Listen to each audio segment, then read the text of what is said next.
ডাকাতের লিডার ডাক দিছে, আর দেরি করবি না। এরা কে জানো? কে জানো? এ তো সরমনার পীর সাহেব আল্লাহর ওলি। তাড়াতাড়ি আয়, তাড়াতাড়ি আয়। যখন আল্লাহর ওলিকে আমাদের হাতের নাগালে পাইছি, চল আর ডাকাতি করব না, আজকে থেকে ডাকাতি বন্ধ করে দিব।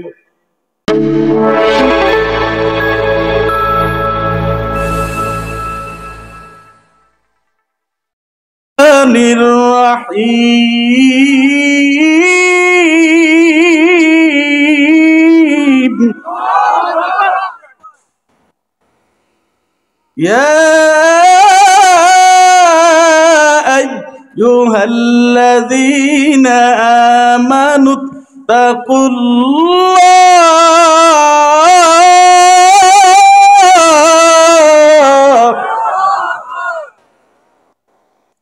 وكونوا مع الصادقين।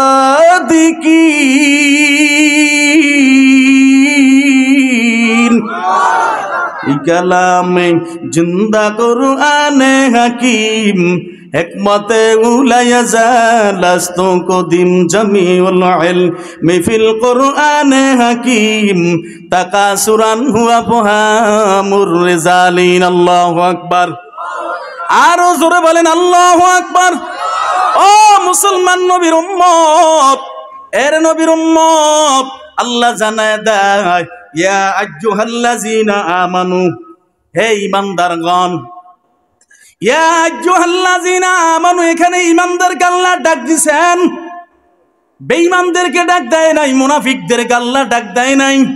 ঈমানদারকে আল্লাহ ডাক দিয়া কয়, ইয়া আইয়ুহাল্লাযীনা আমানু, ইয়া আইয়ুহাল্লাযীনা আমানু তাকুল্লাহ। আমি আল্লাহ পাক রব্বুল আলামিনকে ভয় করো। ওয়াকুনু মা'আস সাদিকিন,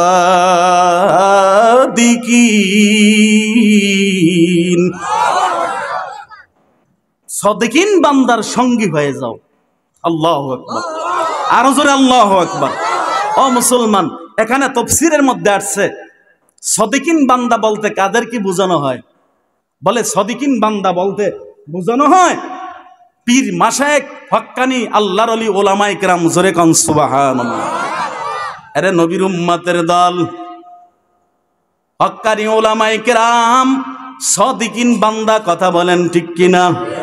হক্কানি পীর মাশায়েখ সাদিকিন বান্দা, কথা বলেন ঠিক কিনা? এক দল আছে পীরের বিরোধিতা করে, আছে কি নাই? এ পীর মানে কি? পীর শব্দ ফার্সি শব্দ, যার বাংলা অর্থ হলো শায়েখ, মুরব্বী। আল্লাহু আকবার। একজন মুরব্বী, আমার বাবা, আমার দাদা, আমার বয়সে যারা বড় আছে, তারা আমাকে একটা ভালো মন্দ কথার সুন্দর জবাব দিতে পারে, পরামর্শ দিতে পারে, কথা বলেন ঠিক কিনা?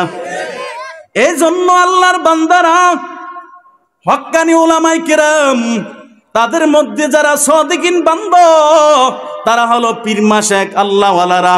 তাদের পরামর্শে যদি চলা যায়, তাদের অনুযায়ী, তাদের কথা অনুযায়ী যদি চলা যায়, আল্লাহ পাক রব্বুল আলামিন ওই কথার চলার কারণে, তাদের কথার চলার কারণে তারা তো আল্লাহওয়ালার কথা বলে, কথা বলেন ঠিক কিনা? তারা তো আল্লাহ আল্লাহর রাসূলের কথা বলে, কথা বলেন ঠিক কিনা? হে মুসলমান নবীর উম্মত, আল্লাহ আপনাকে আমাকে একটা বিবেক নামের আদালত দান করেছেন। এই বিবেক নামের আদালত হইছে দুনিয়ার সবচেয়ে শ্রেষ্ঠ আদালত। আপনার বিবেক দ্বারা আপনি চিন্তা করবেন কে হক্কানি আর কে ভণ্ড, কথা কন ঠিক কিনা? কে হক্কানি আর কে ভণ্ড, আপনার বিবেক দ্বারা আপনি চিন্তা করবেন।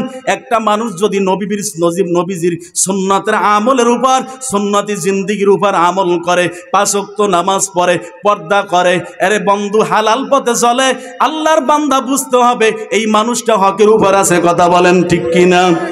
আরে নবীর উম্মতের দল, সে যদি আমাকে পরামর্শ দেয়, তার পরামর্শ পথে চলতে আমার কোনো বাধা আসেনি। আরো জোরে কান আসেনি। আরে নবীর উম্মতের দল আল্লাহওয়ালাদের সোহবাতের কারণে কি হয় জানো? আল্লাহওয়ালাদের সোহবাতের কারণে দিলটা পরিবর্তন হয়ে যায়। কথা বলেন ঠিক কিনা? আল্লামা কবি শেখ সাদী রহমাতুল্লাহি আলাইহি এত বড় একজন আল্লাহর ওলি, এত বড় একজন শায়ের, এত বড় একজন কবি। ওই আল্লামা কবি শেখ সাদী রহমাতুল্লাহি আলাইহি একদিন যাইতেছেন গোসলখানায় গোসল করার জন্য চলে গেলেন।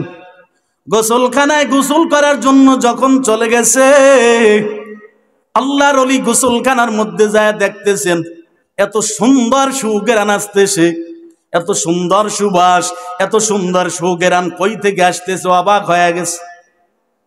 আল্লাহর ওলি আশেপাশে তাকাইয়া কিছু দেখে না, কই থেকে এত সুন্দর সুঘ্রাণ আসতেছে। আল্লাহর ওলি এবার তাকায় দেখে গোসলখানার মধ্যে একটা সুন্দর মাটির ঢেলা পড়ে আছে। আল্লাহু আকবার। কি পড়ে আছে? জোরে গান। মাটির ঢেলা পড়ে আছে। আল্লাহর ওলি ওই ঢেলাটা হাতের মুঠের মধ্যে নিলেন, হাতের মধ্যে নিলেন। নেওয়ার পর ঢেলা যখন নাকের কিনারায় নিছে, নাকের সামনে নিছে, দেখতেছে ওই সুন্দর সুঘ্রাণ ঢেলা থেকে আসতেছে। এইবার কবি মানুষ তো, শায়ের মানুষ তো, এবার মাটিকে জিজ্ঞাসা করতেছেন, একদা সেনানের আগারে বসিয়া হেরনু মাটির ঢেলা হাতে নিয়ে শুকিয়ে দেখি রয়েছে সুবাস মেলা। কহিল তারে কস্তুরী কিবা তুমি কি আতর দান, তোমার গায়েতে সুবাস ভরা তুমি কি গুলিস্তান। কহিল মাটি আমি সব কিছু নেহি, আমি অতি নিচু মাটি, ফুলের সহিত থাকিয়া উহার সুবাসে হইনু খাটি। আল্লাহু আকবার। মাটিকে জিজ্ঞাসা করতেছেন, আল্লামা কবি শেখ সাদী জিজ্ঞাসা করতেছে, ও মাটি, তোমার থেকে এত সুন্দর সুঘ্রাণ কই থেকে আসতেছে? তুমি কিবা কোনো কস্তুরী কিংবা না কোনো সুবাস আতর দান, এত সুন্দর কই থেকে তোমার থেকে ঘ্রাণ আসতেছে? মাটির এবার জবান খুলে গেছে। মাটি বলে, আল্লাহর ওলি, আমি কোনো কস্তুরীও না, মেশকাম্বরও না, তাহলে তোমার থেকে এত সুন্দর সুঘ্রাণ কই থেকে আসতেছে? মাটি জবাব দেয়, আল্লাহর ওলি, আমি মাটির উপর একটা সুরভিত ফুল, একটা সুবাসকৃত ফুল, সুরভিত ফুল, আমি মাটির উপর কয়েকদিন পর্যন্ত আসর করছিলাম, আমি মাটির উপর রইছে, ওই সুরভিত ফুলের ঘেরান আমার মাটির মধ্যে ঢুকে গেছে। সোহবাতে সালে তোরা সালে কুনাত, সোহবাতে তালে তোরা তালে কুনাত, এক জামানা সোহবাতে বা আউলিয়া, বেতার সব সালে তো আত বেরিয়া। আল্লাহু আকবার। আল্লাহর ওলি বলতেছেন, ও মাটি, তাহলে তুমি কিছুদিন তোমার উপর সুরভিত ফুল থাকার কারণে তোমার থেকে যদি সুঘ্রাণ আসতে পারে, একজন আল্লাহওয়ালা লোকের সাথে যদি একজন দিল মরা লোক থাকে, তারপরও দিল মরা লোককে আল্লাহ পাক রব্বুল আলামিন আল্লাহওয়ালার সাথে থাকার কারণে, তার সংস্পর্শে থাকার কারণে, তার সোহবাতের থাকার কারণে আল্লাহ তাকে আল্লাহর ওলি হিসাবে ঘোষণা করতে পারে কি পারে না? আল্লাহ কি তার দিল পরিবর্তন করতে পারে কি পারে না? সৎসঙ্গে স্বর্গবাস, অসৎসঙ্গে সর্বনাশ। কথা বলেন ঠিক কিনা? ও মুসলমান নবীর উম্মত, এজন্য বলছি আল্লাহ ওলিদের দরবারে গেলে ঠকবেন না, আল্লাহ ওয়ালা চিনতে হবে। আমরা তো কোরআন পড়ছি, হাদিস পড়ছি, হাদিস পরে দেখছি, কোরআন পরে দেখছি, এমনি এমনি তো দাড়ি রাখি নাই, এমনি এমনি পাঞ্জাবি গায়ে দেই নাই, টুপি মাথায় দেই নাই। আল্লাহর বান্দারা বুঝা শুই না দিছি, বুঝতে পারছি কোন দল হক্কানি আর কোন দল ভণ্ড। কথা কন ঠিক কিনা? এ ভণ্ড হক্কানি থাকবে, এটাই স্বাভাবিক। কথা কন ঠিক কিনা?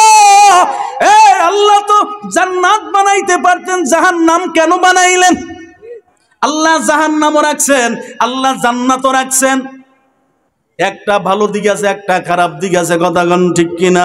আরে নবীর উম্মতের দল, আমি আপনাদের বলতে চাই, আল্লাহ ওয়ালাদের দরবারে যায়েন, চরমনার জমিনে যায়েন, আল্লাহ দিলটারে পরিবর্তন করে দিতে সময় লাগবে না, কথা কোন ঠিক কিনা?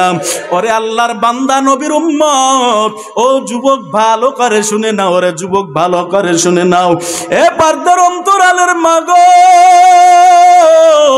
ভালো করে শুনে নাও রে মা,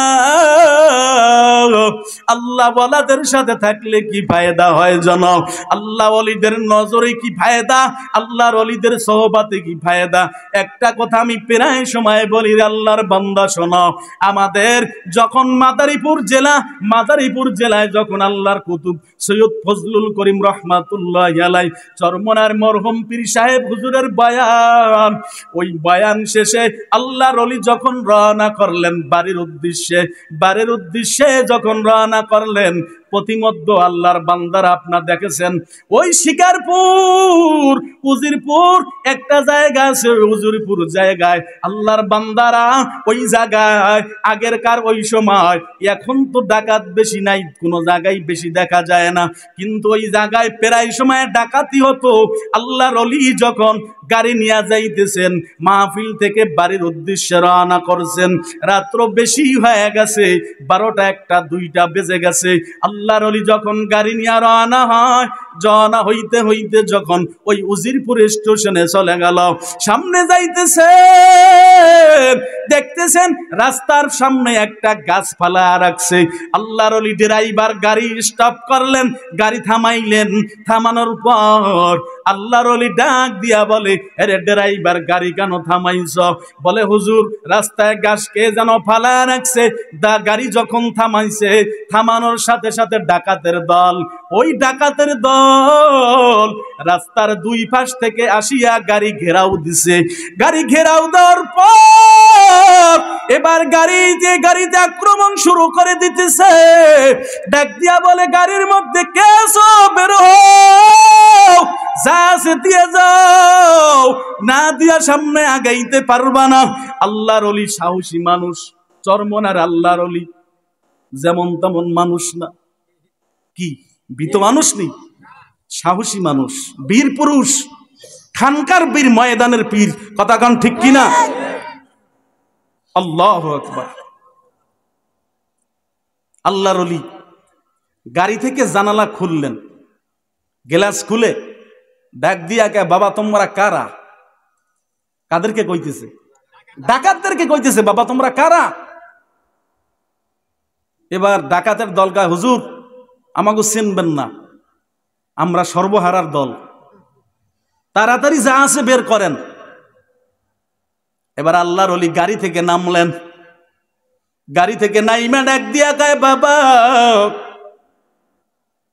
সর্বহারা হইলে কোনো অসুবিধা নাই, বাবা যদি ঈমান হারা হইয়া কবরে যাও, ঈমান হারা হইয়া যদি কবরে যাও, ওই কবরে আমার আল্লাহ মাফ করবে না। যখন এই বাবা কথাটা বলছে, যদি ওরা ডাকাতের দল, সর্বহারার দল, আল্লাহর ওলিদের বয়ান তো মাঝে মাঝে ওরা শোনে, বয়ান দেখে, এরে আল্লাহর বান্দা এবার চিনতে পারছে ইনি চরমনার আল্লাহর কুতুব, তিনি তো বাবা ছাড়া কোনো কথা বলে না। ডাকাতের লিডার ডাক দিছে, আর দেরি করবি না, এরা কে জানো? কে জানো? এ তো চরমনার পীর সাহেব আল্লাহর ওলি, তাড়াতাড়ি আয়, তাড়াতাড়ি আয়। যখন আল্লাহর ওলিকে আমাদের হাতের নাগালে পাইছি, চল আর ডাকাতি করব না, আজকে থেকে ডাকাতি বন্ধ করে দিব।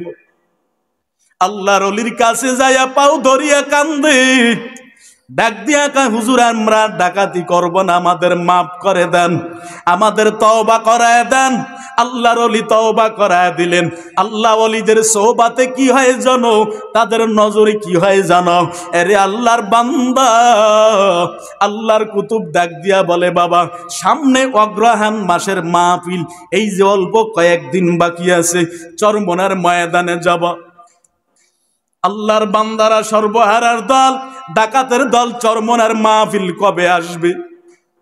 কবে আসবে চরমনার মাহফিল? আল্লাহর বান্দারা, ডাকাতের দল এবার চরমনার মাহফিলের উদ্দেশ্যে রওনা হয়। চরমনার মাহফিলে যাওয়ার পর এবার প্রথম বয়ানটা শোনার পর, আল্লাহর ওলির উদ্বোধনীয় বয়ান শোনার পর আল্লাহর বান্দারা সবাই একটা করে টুপি কিনছে। আল্লাহু আকবার। উদ্বোধনীয় বয়ানের পর এবার যখন মাগরিবের নামাজের পর বয়ান হলো, মাগরিবের নামাজের পর সবাই বলে, চলো আমরা হাফ শার্ট গায়ে দিয়ে আসছি, আমাদের ভালো দেখায় না, চলো আমরা লম্বা জামা পরিধান করব।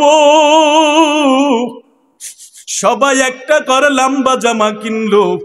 লম্বা জামা কিনে এবার সবাই এবার আবার পরের দিন সকালবেলা ফজরের নামাজের বয়ান শুনতেছে।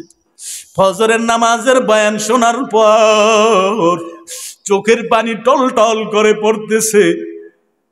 একজনে আর একজনের দিকে তাকায়, জীবনে কত অন্যায় করেছি রে ভাই, আল্লাহ যদি আমাদের হিসাব জিজ্ঞাসা করে আল্লাহর আদালতে কি বলবো? মাওলার দরবারে কান্না কর। আল্লাহর বান্দারা কান্না শেষে, হুজুরের বয়ান শেষে এবার সবাই বলতেছে, ওই যে মাঠের মধ্যে তাকায় দেখ, সবার মাথায় একটা করে সবুজ পাগড়ি। আল্লাহর বান্দারা বলে, চলো দোকানে চলো, সবাই একটা করে সবুজ পাগড়ি মাথার মধ্যে দিছে। এবার পরের দিন মাগরিবের নামাজের পর যখন আবার বয়ান শুনলো, দিলটা পরিবর্তন হয়ে গেছে। চলো চরমনার ময়দানে তো আল্লাহর ওলি আসার জন্য বলছেন, তার সাথে তো দেখা করতে পারলাম না।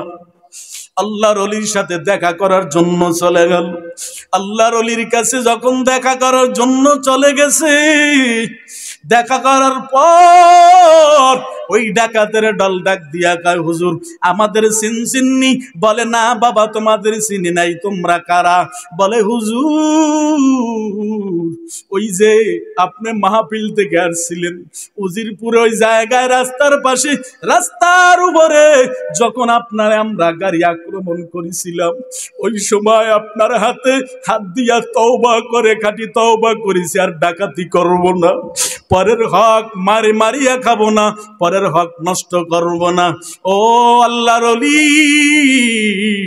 আপনার কাছে দোয়ার জন্য আসছি, আপনি আমাদের দোয়া করে দেন। আল্লাহর ওলি মাথায় হাত দিয়া দোয়া করে দিলেন। এবার বলতেছেন, বাবা সাবধান সাবধান, নামাজ পড়ো নাই, রোজা রাখো নাই, আল্লাহর কাছে ক্ষমা চাইলে হয়তো আল্লাহ মাফ করে দিতে পারে, কিন্তু বাবা পরের হক যদি ঠগাইয়া খাও, পরের হক যদি নষ্ট করে থাকো, ওই ব্যক্তি যতক্ষণ পর্যন্ত মাফ না করবে আল্লাহ তোমাকে মাফ করবে না।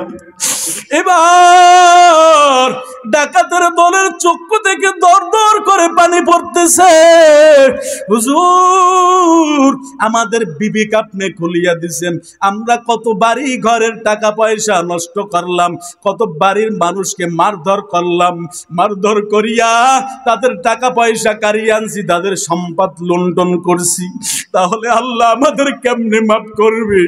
আল্লাহর ওলি ডাক দিয়া বলে, বাবা যাও যাও, যাদের সম্পদ আনছো তাদের কাছে ফিরায়া দাও, অথবা তাদের কাছে মাপ চাও, তারা যদি মাপ করে আল্লাহ তোমাদেরকে মাফ করে দিবে।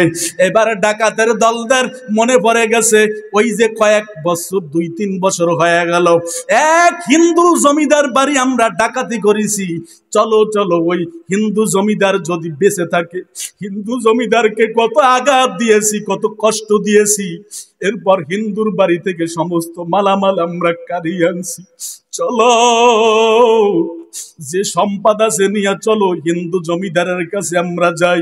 আল্লাহর বান্দারা ডাকাতের দল যখন হিন্দু বাড়িতে ঢুকলো, আল্লাহর বান্দারা যখন দলে দলে ঢুকতেছে, প্রত্যেকের মাথায় সবুজ পাগড়ি, সুন্নতি লিবাস দেখিয়া হিন্দুরা অবাক হয়ে গেছে। ব্যাপার কি? মনে হয় তাবলিগ, কোন তাবলিগ জামাতের দল মনে হয় আমাদের বাড়ি মুসলমান বাড়ি দেখা ঢুকতেছে, মুসলমান বাড়ি মনে কইরা ঢুকতেছে। এবার বাড়ির জমিদার ডাক দিয়া বলে, হিন্দু জমিদার বেঁচে আছে। হিন্দু জমিদার ডাক দিয়া বলে, আরে আল্লাহর বান্দারা, আরে ভাই আপনারা কোথায় যাইতেছেন? বলতেছে আপনাদের বাড়ি তো যাইতেছি। এই বাড়ি হিন্দু জমিদার অমুক ব্যক্তিকে বলে আমি। বলে আসেন আপনার সাথে আমাদের একটু কথা আছে। আল্লাহর বান্দারা চলে গেল। চলে যাওয়ার পর হিন্দু জমিদার এবার বসতে জায়গা দিল, চেয়ার আনিয়া দিল। এবার ডাব পাড়াইতেছে, বলতেছে হুজুর আমাদের বাড়ির তো আপনারা কিছু খাবেন না, তবে আমাদের ডাব নারিকেল গাছে ডাব আছে, ডাবের পানি খাইতে তো কোনো অসুবিধা নাই।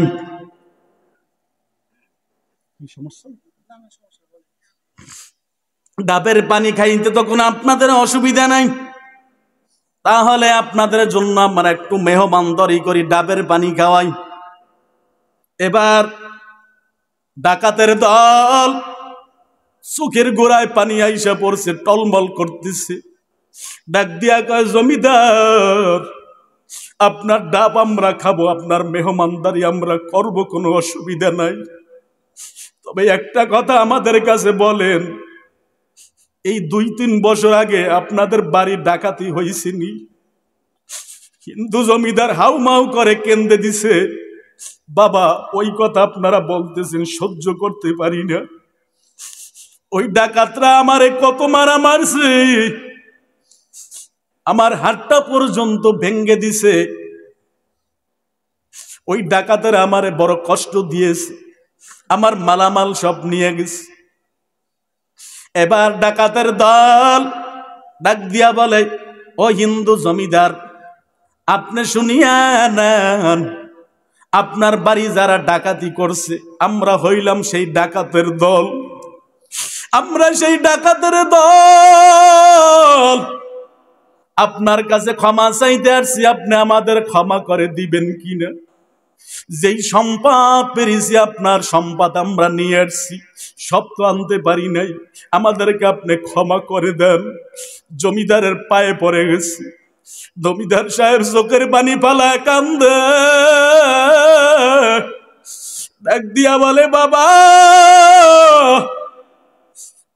তোমাদেরকে আমি ক্ষমা করে দিতে পারি, বলো তোমরা কোন জায়গায় যাইয়া এই ভালো মানুষ হইছো আমি জানতে চাই। এবার ডাকাতের দল ডাক দিয়া কয়, ও জমিদার সাহেব, চরমনার নাম শুনছেন? ওই চরমনার জমিন আল্লাহর কুতুবের হাতে হাত রেখে আমাদের দিলটা আল্লাহ পরিবর্তন করে দিছে, আমাদের দিলটা আল্লাহ ঘুরাইয়া দিছে। আরে আল্লাহর বান্দা নবীর উম্মত, আল্লাহ পাক রব্বুল আলামিন অল্প নজরের মাধ্যমে, অল্প সোহবাতের মাধ্যমে আল্লাহ পাক রব্বুল আলামিন আল্লাহ ওয়ালাদের সংস্পর্শে থাকার কারণে, আল্লাহ ওয়ালাদের নজর পড়ার কারণে আল্লাহ পাক রব্বুল আলামিন ওই ব্যক্তিদেরকে কবুল করতে পারে কি পারে না? আল্লাহ খারাপ দিলের মানুষকে কি কবুল করতে পারে না? কে পারে? কে? জবান খুলে ডাক দেন আল্লাহ, আরো জোরে ডাক দেন আল্লাহ। এরে নবীর উম্মতের দল, সোহবাতের কারণে কি হয় জানো? এরে নবীর উম্মতের দল, খবরদার সাবধান, আজকে থেকে নিয়াত করো আল্লাহ ওয়ালাদের কথা মতো চলবো, আল্লাহ ওয়ালাদের পথে চলবো, আল্লাহ ওয়ালাদের সাথে হাত রাখবো। আল্লাহ পাক রব্বুল আলামিন হয়তো বা এই ওসিলায় জিন্দেগির গুনাহ মাফ করে দিতে পারে কি পারে না? আরো জোরে গান পারে কি পারে না? ও পর্দার অন্তরালের মা গো, ও মা গো মা, ভালো করে শুনে নাও রে মা, এ মা ভালো করে শুনে নাও। ও মা, যারা পর্দার অন্তরালের মা বোনেরা আছো, ও মা আপনাদের জন্য অল্প একটু নসিহত করে যাইব। ও মা, মা বোনদের জন্য, মহিলাদের জন্য আল্লাহর নবী বলছে 4টা আমল। কয়টা আমল? আরো জোরে কান, কয়টা? আপনাদের কষ্ট হয়নি?